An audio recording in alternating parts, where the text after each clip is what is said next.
Dá uma cutucada nela, aí você confia em quem?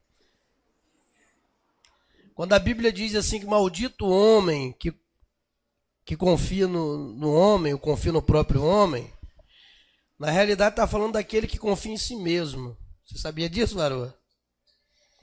Tem gente que não confia no outro, mas a Bíblia está querendo dizer, maldito é o homem que confia no homem, maldito é aquele que confia em si mesmo. Porque às vezes nós tentamos de todas as formas resolver os nossos problemas, às vezes do nosso jeito, da nossa forma, né? E às vezes nós quebramos a cara, porque às vezes confiamos na nossa força, confiamos na nossa capacidade, às vezes confiamos em tantas as coisas, mas bem-aventurado é aquele que confia no Senhor. E todo aquele que confia no Senhor, ele aprende o que é descansar. Repete comigo, descansar. Descansar. Então, quando nós confiamos no Senhor, nós aprendemos a descansar. Vamos lá, o Salmo 125, a partir do verso 1. Toda a igreja. Os que confiam no Senhor serão como os montes de Sião, que não se abala, mas que permanece para sempre. Mais uma vez. Os que confiam no Senhor serão como os montes de Sião, que não se abala, mas que permanece para sempre. Nós vemos dentro da palavra de Deus, desde lá do livro de Gênesis, até o livro, né, de Apocalipse, nós vemos vários textos, né, bíblicos que nos mostram que a nossa confiança tem que estar em Deus. Às vezes, você abre o seu coração para alguém, porque você confia muitas das vezes naquela pessoa. Sabe quantas vezes você já passou por uma situação difícil, e às vezes por confiar em alguém, você procurou aquela pessoa, abriu o seu coração, e daqui a pouco aquela pessoa saiu espalhando o seu problema para todo mundo. Sabe uma coisa que era só, era você e aquela pessoa. Você às vezes se desabafou, abriu seu coração, por confiar, e por às vezes achar que aquela pessoa iria ter aquilo ali como um segredo, ou até mesmo trazer uma palavra amiga para você a respeito daquela situação. E toda aquela confiança às vezes vai por água abaixo. Às vezes tem a mulher que confia no marido e às vezes é traída pelo marido. Ou o marido confia na mulher e às vezes é traído pela mulher. Um amigo que confia no outro é traído por aquele amigo. Eu creio que talvez tem pessoas aqui nessa noite que você já passou por essa situação de você ter alguém lá dentro da tua casa, comendo no teu prato, bebendo lá a água no teu copo. Às vezes você cedendo até a tua casa para a pessoa dormir, para passar um tempo, e aquela pessoa depois ela se levanta contra você, ela se revolta contra você, e é a pessoa que às vezes vai mais te trazer problema, tristeza e angústia para o seu coração. E muitas das vezes erramos por colocar a nossa confiança em alguém, ou em alguma coisa, ou em nós mesmos. Mas nós temos que aprender a confiar no Senhor. O salmista, ele estava em um momento de guerra. E todas as vezes que Israel entrava em guerra, na época de Davi, nós sabemos que havia dentro do coração de Davi preocupação, havia dentro do coração dele, às vezes angústia, às vezes tristeza, por tantas situações difíceis que às vezes ele passava, mas ele sempre estava confiando no Senhor. É por isso que Davi é chamado um homem segundo o coração de Deus, porque ele sabia se achegar a Deus, porque a confiança dele estava em Deus. Lá no Salmo 91, no verso 15, todos conhecem o Salmo 91, alguns até pregam um papel escrito Salmo 91 e bota lá na porta da casa dele, na parede da casa dele, outros dormem talvez com a Bíblia aberta no Salmo 91, mas o verso 15 tem uma palavra muito forte, que é para aqueles que confiam no Senhor, para aquele que às vezes, quando o diabo se levanta contra você, quando parece que você não vai conseguir, quando parece que você vai ser derrotado, aí você tem que lembrar desta palavra: 1000 cairão ao teu lado, 10.000 à tua direita, mas tu não serás atingido. Bate palma e glorifica o nome do Senhor. Manarabaxere, andarabaxere, aleluias. Então, irmãos, o confiar em Deus não é só uma confiança saindo do interior do coração, mas é crer, é tomar posse, né, de tudo aquilo que a palavra de Deus ela traz para nós como referência, que a palavra de Deus traz para nós. Deus, ele está, através da palavra dele, trazendo esperança para o teu coração. Os momentos difíceis, de aflição, de angústia, de tristeza, de problemas, de levante da parte do diabo, não é para você, aleluia, encurvar a tua cabeça, se sentir derrotado, fracassado, não. É você erguer a tua cabeça e dizer: Satanás, a minha confiança está no Senhor. Porque está escrito em Lucas 1,37, aleluia, uma palavra para quem confia nele, que todas as coisas são possíveis, aleluia. Para Deus nada é impossível. Quer dizer que todas as coisas são possíveis para Deus. Você toma posse dessa palavra? Todas as coisas são possíveis para Deus. Mas isso é para quem confia. Porque o confiar em Deus, meu amado, é totalmente diferente de confiar em si mesmo. E tem pessoas que às vezes colocam tanta confiança em si mesmo, aí quando vai por água abaixo, quando dá tudo errado, eu assim: gente, que besteira que eu fiz. Por que que eu agi dessa forma?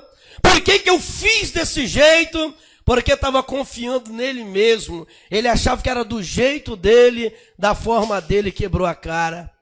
Mas quando você pede orientação a Deus, quando você está na direção de Deus, quando a tua confiança está em Deus, aí as coisas é colocada no lugar, as coisas começam a acontecer.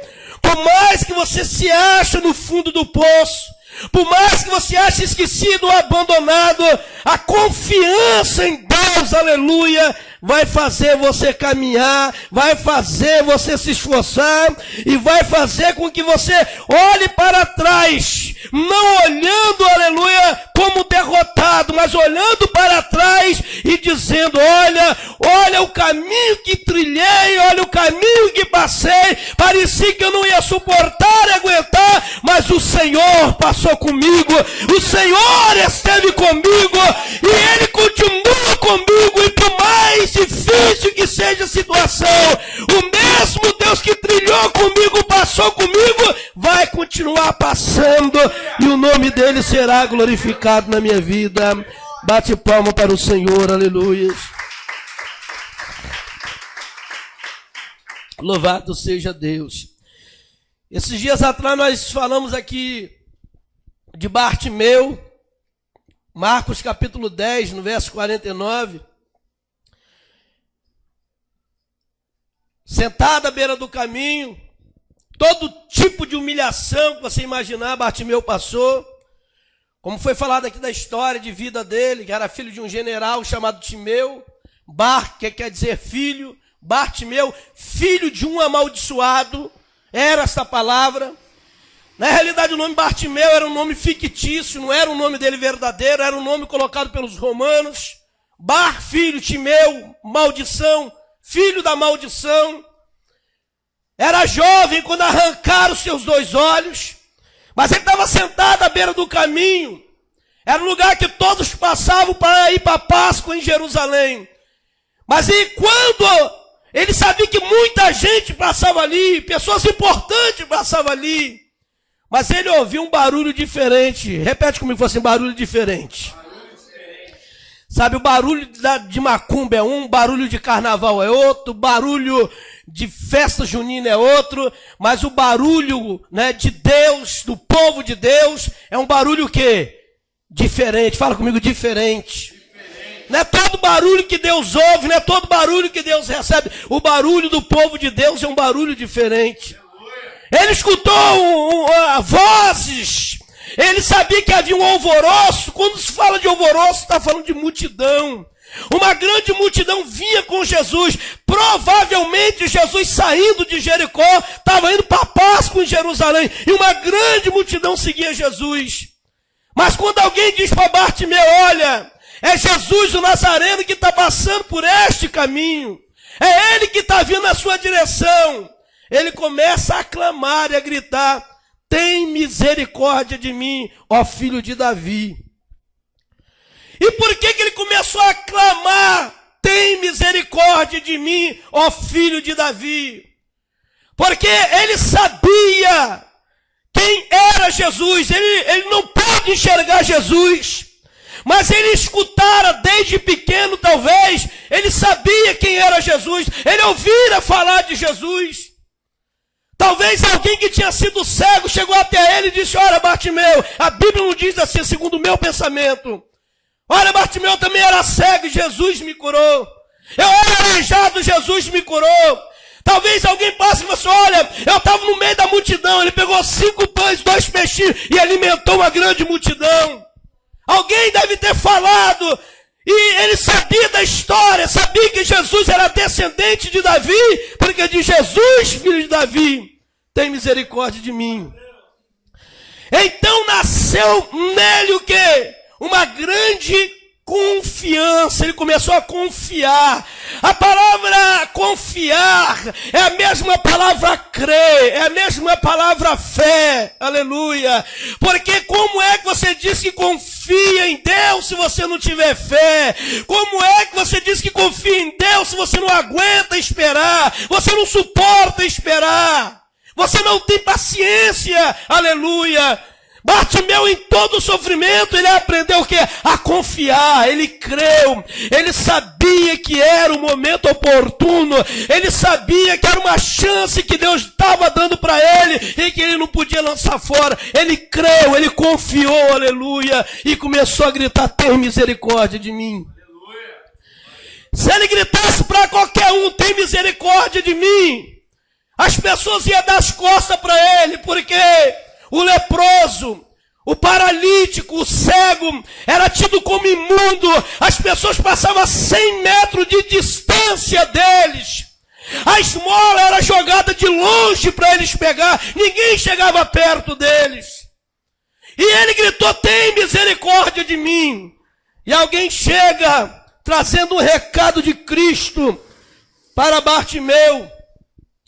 E diz a palavra de Deus, que Bartimeu recebeu esta palavra, este recado. A primeira palavra, tem bom ânimo. Vira para o irmão que está do teu lado e fala assim, tem bom ânimo. Diz para ele, tem bom ânimo. Sabe, tem hora que desanima mesmo. Sabe por que desanima? Porque ninguém aqui é Deus. Nós somos seres humanos. Sabe, tem hora que desanima, tem hora que dá vontade de você se trancar dentro de um quarto, tem hora que dá vontade de você chorar, de gritar, sabe? Tem hora que acontece, nós somos seres humanos, nós não somos Deus. Nós somos dependentes de Deus. A primeira palavra foi o que? Foi, tem bom ânimo. Um homem que estava gritando, tem misericórdia de mim, ó filho de Davi, mas era um homem o quê? Desanimado. Você pode repetir? Desanimado.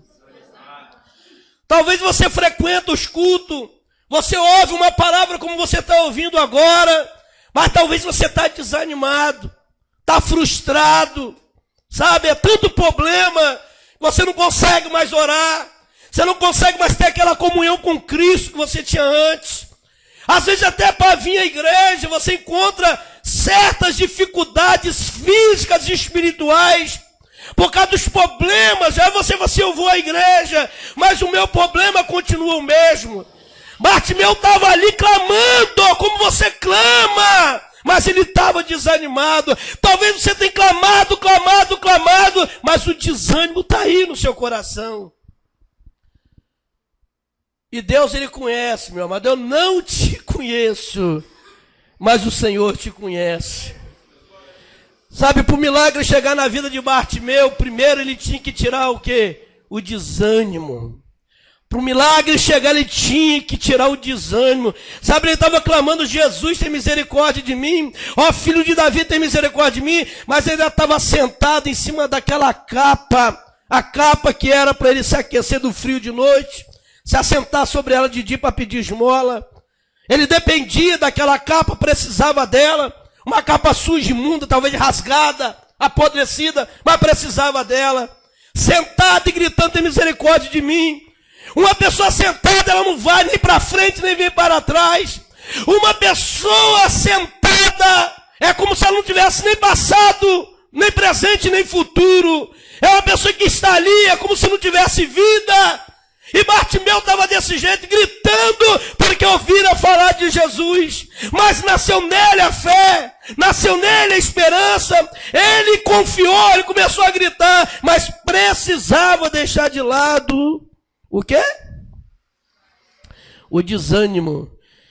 Até a palavra da preguiça de vocês falar. Fala alto, fala desânimo. Fala: sai da minha vida, no nome de Jesus. Fala: eu vou vencer. Eu sou vencedor. Fala: desânimo na minha vida não. No nome de Jesus. Aleluias. Louvado seja Deus. Tenha bom ânimo. Como é que uma pessoa vai levantar se ela não tiver ânimo para levantar? Como é que ela vai andar, caminhar, se ela estiver sentada, prostrada? Alguém chega e diz: olha, Bartimeu, o mestre está dizendo para você ter bom ânimo. O mestre poderia ter mandado falar para ele: Bartimeu, levanta e tem bom ânimo e vem até mim. Não, primeiro foi a palavra: tem bom ânimo, porque ninguém consegue caminhar desanimado. Você já caminhou com alguém desanimado aí? Quando você está lá, né, andando às pressas, a pessoa tem uma tartaruga pisando em ovo. Vambora, fulano, desse jeito você me atrasa. Parece uma tartaruga andando. É a preguiça até de andar, né? Parece um já morreu andando no meio da rua. E se pensar, pode ser até atropelado pelo carro, que atravessa, leva meia hora para atravessar uma rua. Então, nós vemos o que o Espírito de Deus, que essa pessoa representa o Espírito de Deus. Primeiro diz para ele: tem bom ânimo. Para ele poder levantar, tem bom ânimo e levanta-te. Aleluia. No nome de Jesus, que o Espírito de Deus venha se apossar da tua vida e que você venha ter ânimo, ânimo para as coisas de Deus, ânimo dentro da tua casa, ânimo no teu trabalho, ânimo no meio das lutas, ânimo no meio das adversidades, ânimo no meio dos problemas, ânimo no meio das enfermidades. Que o Senhor possa te dar ânimo para você nunca se prostrar, mas sempre estar de pé na presença dele. Bate o palmo e glorifica o nome do Senhor. Oh, aleluia. Louvado seja Deus. Louvado seja o nome santo do Senhor. Eu quero que você repete comigo em voz alta. Você pode, mas o pastor está enjoado hoje. Ficar mandando eu repetir. Isso se chama ato profético. Tem gente que às vezes está todo dia dentro da igreja e não aprende. Aleluia. O obedecer às vezes é melhor do que sacrificar. Isso é ato profético. Quando você abre a tua boca e repete, você está liberando sobre a tua própria vida palavras espirituais. Amém? Então vamos lá em voz alta. Tem bom ânimo. Levanta-te. Mas se Jesus está te chamando, você hoje é o dia do seu milagre. Fala: toma posse. O diabo querendo ou não, Jesus está dizendo para você: levanta, venha, porque o ânimo eu já te dei. Você crê que Deus está te dando ânimo? Então glorifica o nome dele, bate palma para ele, porque ele é digno de toda honra, de toda glória, de toda adoração. Aleluia. Profetizo sobre a tua vida, no nome de Jesus, você não vai ficar prostrado. Deus, ele vai te dar ânimo. E junto com o ânimo vai vir a esperança que você já perdeu. A fé que você não tem mais, aleluia. Porque para levantar e ir até Jesus, primeiro ele recebeu ânimo da parte de Deus, ele levantou, ele abandonou aquela capa simbolizava todo tipo de angústia, de dor, de sofrimento, tudo aquilo que passara daquele tempo para trás, porque Deus tinha coisas novas para ele, e nessa noite Deus tem coisas novas para você também. Louvado seja o nome santo do Senhor, aleluias. Confiar no Senhor, meu amado. Sabe, o confiar em Deus. Todo aquele que confia no Senhor é como um monte de Sião. Se você for lá em Israel, o mesmo monte que o salmista, ele escreve essas palavras. No tempo de Jesus, o mesmo monte estava lá. Nos dias de hoje, você vai chegar lá. Quantas guerras já teve em Israel? Quantos bombardeios? Quantas coisas já aconteceram? Mas um monte está lá, é o mesmo. Todo aquele que confia no Senhor é como um monte de Sião. E Sião aqui, irmãos, não é só o nome de um monte que está em Israel, mas a palavra Sião é uma palavra espiritual. É uma palavra forte. Se você crê no Senhor, se você confia no Senhor, você é como um monte de Sião. Isso é espiritual. Deus, ele não quer ver você abalado. Deus não quer ver você derrotado.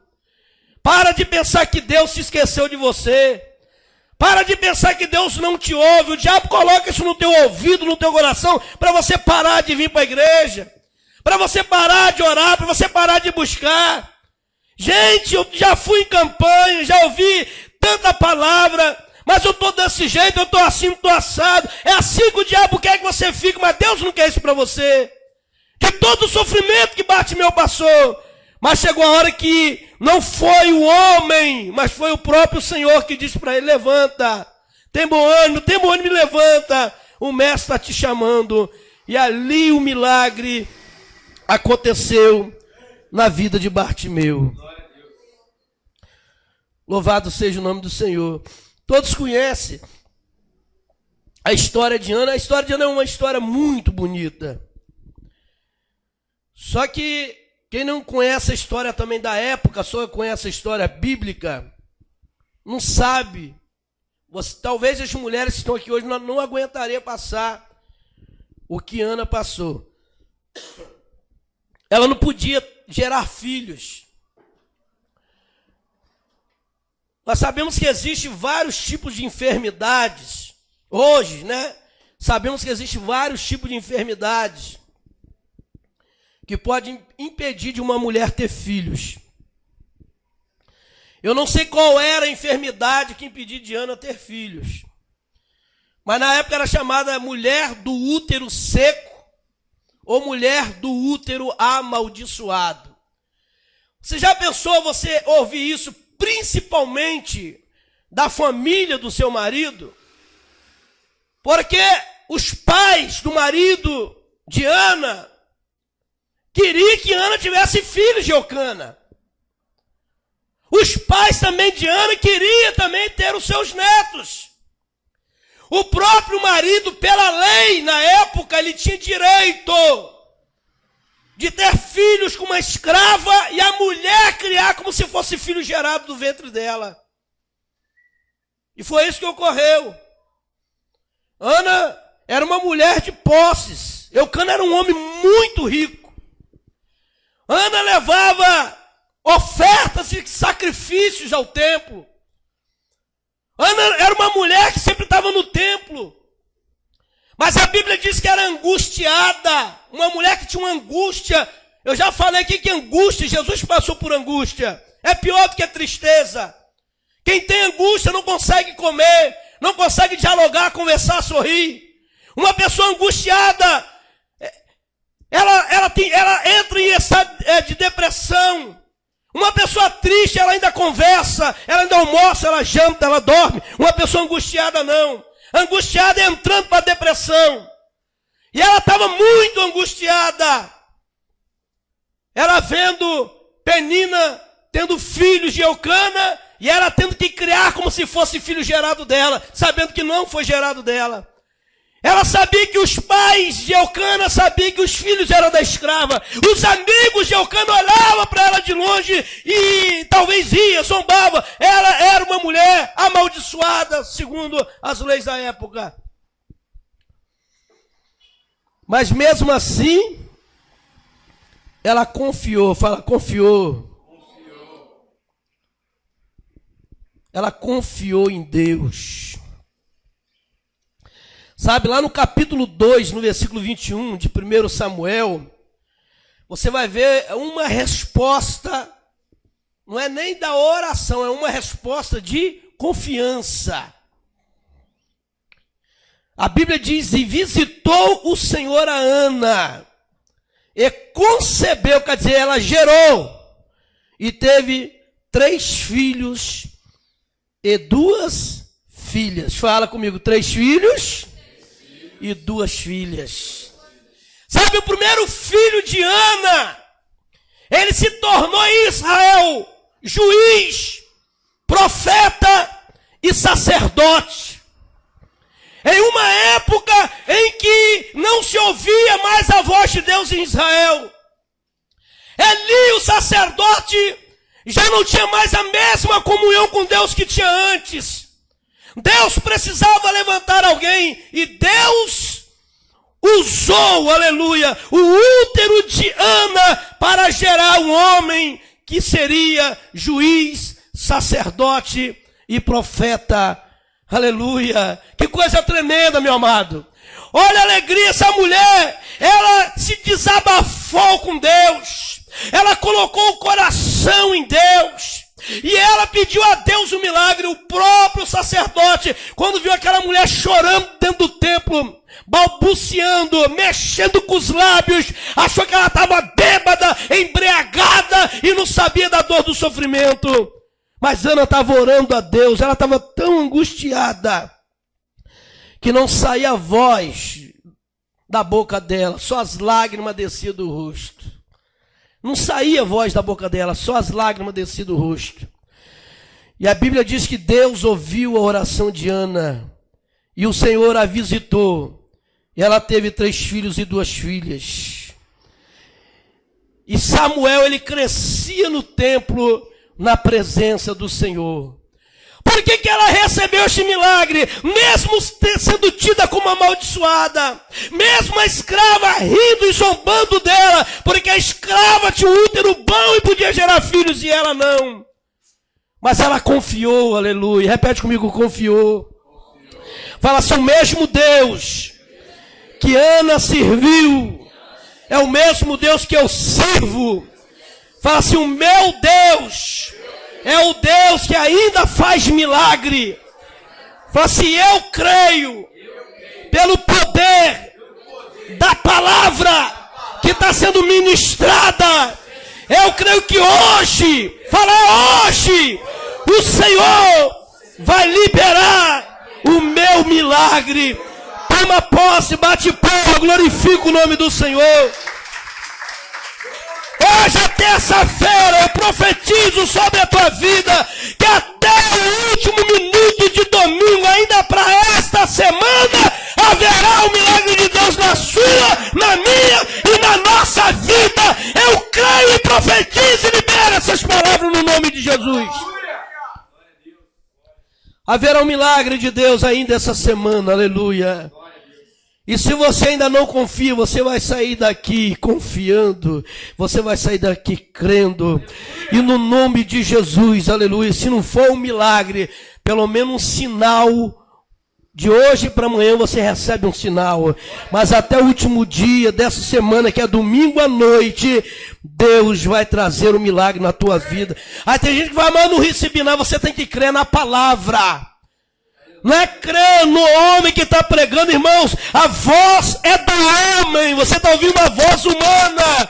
Mas a mensagem que está sendo ministrada é a palavra de Deus, a a voz é do homem, mas a palavra é de Deus. Passa o céu e a terra, mas as minhas palavras não hão de passar. E foi Jesus que disse isso.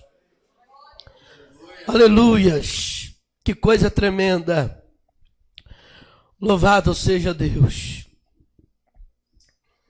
Uma certa feita, se você pegar toda a história de Moisés,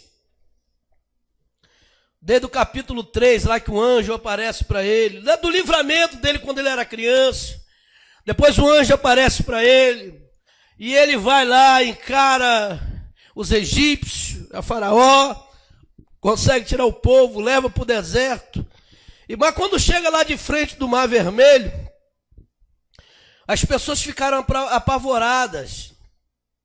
A Bíblia não diz, mas eu creio que Moisés deve ter ficado apavorado também. Sabe por quê, meu amado? Na frente tinha um imenso mar. E atrás vinha Faraó com seu exército. Nem todo mundo sabia nadar e o mar era muito grande. Por mais que nadasse, todo mundo ia morrer afogado. Se eles voltam para trás, morria a espada. Se eles entram na água, morre afogado. E o povo começou a murmurar e dizer: Moisés, onde está? Cadê Deus? Onde está Deus? Tirou nós lá do Egito para nos matar aqui, para morrer aqui neste lugar. Eles começaram a murmurar e foram em cima de Moisés, porque foi Moisés usado por Deus. Mas mesmo, eu creio, porque todo ser humano tem medo. Quem é que não tem medo, meu amado? Tem situação na nossa vida que dá medo, dá pavor. Olhar para frente e ver o mar, e olhar para trás e ver Faraó. Mas mesmo ao meio ao medo, mesmo ao meio àquele problema que estava a acontecer, Moisés ainda confiava em quem? Em Deus. Ele sabia que ele não estava só. Você não está só, meu irmão. Você olha para trás, você vê um grande problema. Você olha para frente, você está sem saída. Mas aprenda com essa história. Sabe, você olha para frente, está o mar, olha para trás, está Faraó. Você está sem direção, não tem para onde correr. Aí as pessoas que vêm de vir até Moisés e dizer: vamos orar a Deus, vamos buscar Deus. Deus vai fazer alguma coisa de Moisés? Não, nós vamos morrer, nós vamos morrer. Alguns queriam voltar e se entregar. E se ele se entregasse, iria morrer a espada ali. Porque Faraó não veio para levar eles de volta, veio para matar eles, acabar com eles. Mas Moisés abriu a boca e disse: olha, vocês estão vendo esses egípcios? Vocês estão vendo os egípcios que sobrevêm contra nós?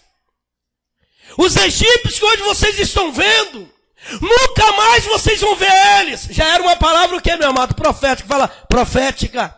É por isso que a gente tem que tomar posse de palavras proféticas, meu amado. Tem que tomar posse. Tem gente que crê mais numa revelação do que numa palavra profética. Palavra profética. Moisés abriu a boca e ele declarou, ele profetizou, ele disse: olha, vocês estão vendo esses egípcios? Nunca mais vocês vão ver eles. O Senhor pelejará por vós e vós calareis. O Senhor pelejará por vós, meu irmão. O Senhor vai pelejar por você. Você não vai sair dessas portas nessa noite se sentindo só. Você não vai sair dessas portas nessa noite se sentindo um ninguém, um derrotado, um fracassado.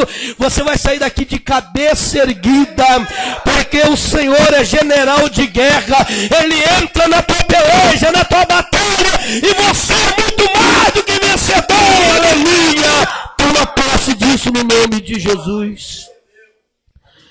O Senhor pelejará por vós e vós calareis. Levanta a tua mão direita. Você vai repetir 3 vezes: o Senhor vai pelejar por mim. Mais uma vez. Mais uma vez. Agora, mais 3 vezes, assim: o Senhor já está pelejando. Ele já está pelejando. Fala assim, o Senhor já está pelejando. Fala assim, eu tomo posse desta palavra que está sendo ministrada. Fala assim, eu vou testemunhar. Eu vou abrir a minha boca e vou falar. Fala assim, o envergonhado não vai ser eu. Mas fala com fé, fala, o envergonhado não vai ser eu. Vai ser você, Satanás. Você vai ser envergonhado. Vai ser eu não. Porque Deus vai me honrar. Ramanaraba chorianda, ramanaba suriclama, ramanaraba. Deus vai me honrar, aleluia. Oh, aleluia. Irmãos, eu sinto a presença de Deus, irmãos. Eu sinto a presença de Deus. O Senhor pelejará por vós e vós calareis. Êxodo 14, 14. O Senhor já está pelejando. O Senhor está entrando na tua guerra, na tua batalha. Hoje Ele está te dando ânimo. Você vai se sentir vencedor, sabe? Deus te chamou, meu amado. Não só para vir à igreja, sentar e ouvir uma mensagem. Ou para ser um mero religioso. Deus chamou você para ser uma bênção. Deus chamou você para ser um servo. Deus te chamou mesmo ao meio das adversidades. Você crer, você confiar. Sabe por quê? Porque tem pessoas que vai depender de você. Porque tem pessoas que já estão dependendo de você. Quando você abrir a tua boca e falar assim para alguém, olha, Deus vai te tirar dessa. Olha, Deus vai te exaltar no meio desta tua humilhação. Olha, Deus, Ele é contigo. Quando você abrir a tua boca e falar assim, o Senhor está te tomando pela tua mão direita e está dizendo, tu és meu, eu vou cuidar de você. Aí alguém fala assim, mas por que você está falando isso? Porque Ele cuidou de mim, porque Ele me tomou pela mão direita, porque Ele me exaltou. E a mesma coisa Ele vai fazer na tua vida. Bate o pé e exalta o nome do Senhor. Você vai falar com mais convicção, com mais autoridade, porque você não está vivendo o milagre dos outros. Você vai ter o teu milagre e vai mostrar para os outros o Deus que faz milagre, o Deus que não te abandona, o Deus que não te deixa só. Que maravilha, aleluia. Esse é o Deus que nós servimos.